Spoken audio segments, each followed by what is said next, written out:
Hello Internet, I'm Josh from Lustria Lives, and today we just have a short video discussing Saurus warriors, and specifically why I'm hoping beyond hope that they go to 2 wounds in the new book.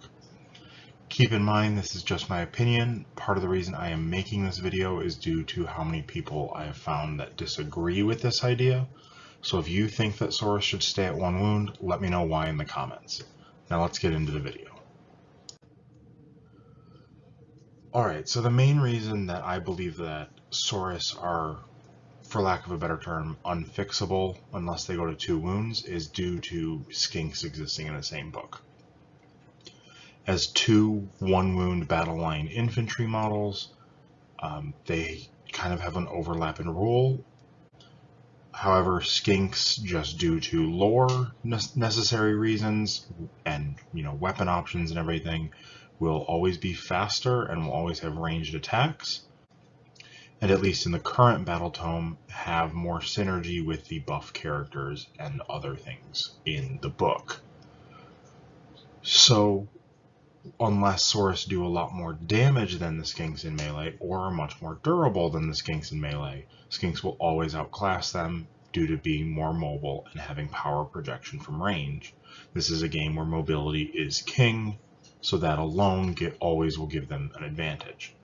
However, you can't really upgrade Saurus's damage that much because they don't have a identity in their history or in their lore as a melee hammer compared to something like Graveguard or Bone Splitters, Orcs, or anything else that is high damage infantry. So that leaves their durability. Here you can see the comparison between SKINKS, Saurus, and Saurus and Coalesce with the Scaly Skin rule. Obviously Scaly Skin helps quite a bit, but as a base of it on their war scroll, Saurus really aren't that much more durable than SKINKS. Their armor save is only 1 point better, they have the same number of wounds, and then especially in Starborn they have the same bravery, so you can't even rely on that to make them stick around longer. Especially once you get into higher quality attacks from things like monsters and combat characters, it often will only take 1 additional attack to make a 10-man unit be wiped off the board. Like I said, Scaly Skin does help, but the general consensus is that Scaly Skin is not going to survive into the new book, or at the very minimum will be changed to a different rule, which will hurt Saurus's survivability in comparison to SKINKS.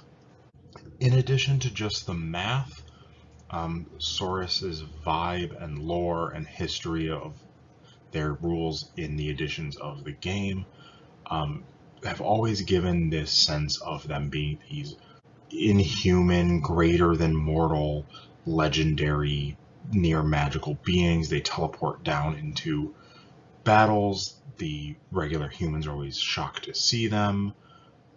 They're not quite on the level of like Stormcast, but they do give a superhuman sense to their lore.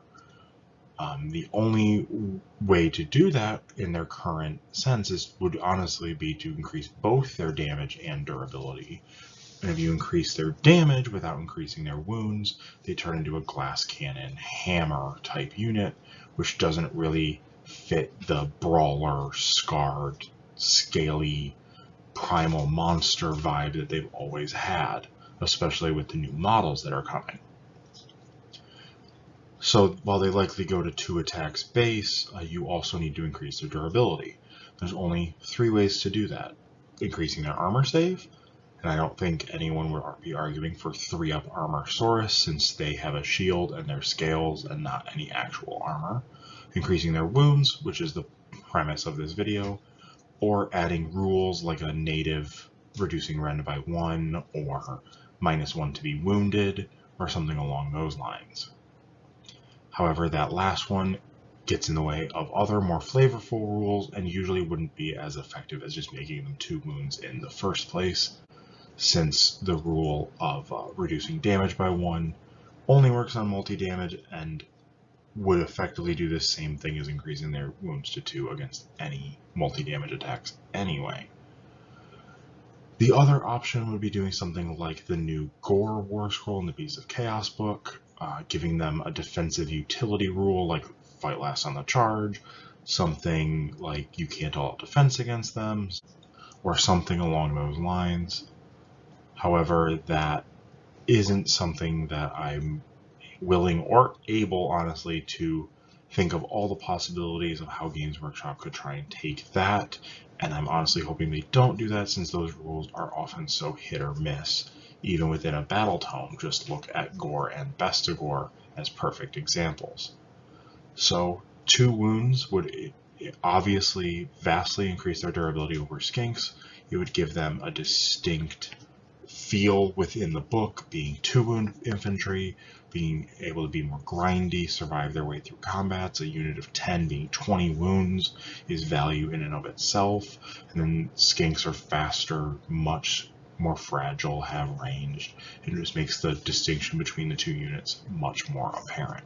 Now, when I'm talking about increasing the durability of Saurus, I'm not trying to argue that they should be comparable to a Chaos Warrior, like 2 wounds and a 3-up armor, and -1 to be wounded from Mark of Nurgle, and ignoring run by 1, or anything along those lines. Just the fact that they're about the same level of durability as a free guild regular human with a sword and shield, or a half-naked goat man from the woods, feels a little odd. So comparable units are other kind of primal, beefy, grindy infantry like Bestigore, most orc infantry, especially Gut Rippers and Bone Splitters, the new Bloodletter War Scroll, they're 2 wounds, 5 up, pretty much a good counterpart to Saurus in the lore, being fueled by Khorne magic instead of being fueled by Azir magic, and then something like Volkite Berserkers is another good comparison. Supernaturally tough, even though they're not wearing armor. 2 wound base infantry that is kind of slow and can grind out a combat is a general good comparison. So here we have another wound chart. This is showing how much damage, how many successful wounding attacks it would take to kill 10 Saurus. The current rules are on the left.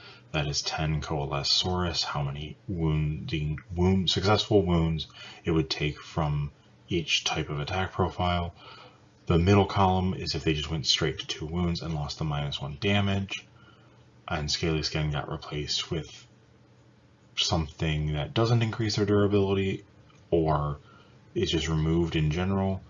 And then finally, the last column is what I'm kind of hoping for, which is 2 wounds on a 5-up, and have Scaly Skin change to be reducing rend by 1, similar to Immetrica and Lumineth. It is a common rule enough to have Battletomes have that reducing rend by 1 that I could see them adding it as a Scaly Skin option, and it gives a much smoother curve and a much less feast or famine effect than the reducing damage by 1.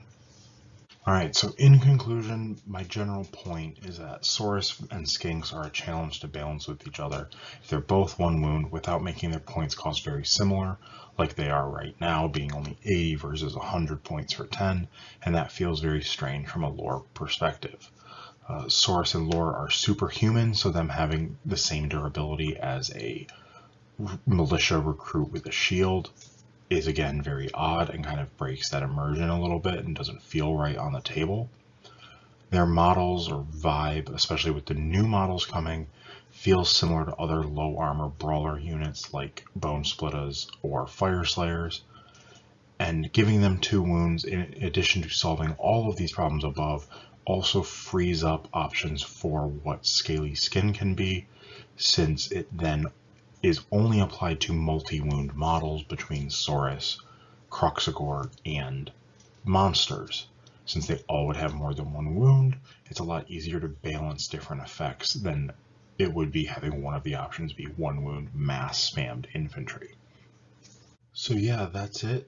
Thanks for watching. I know this one was pretty much an opinion piece and fairly short. Stay tuned for a pretty long video on the next one that I'm uploading.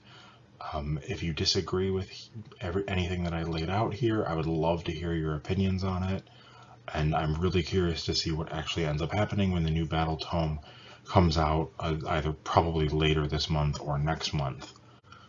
Until then, like, subscribe, other YouTubey things, and again, thanks for watching.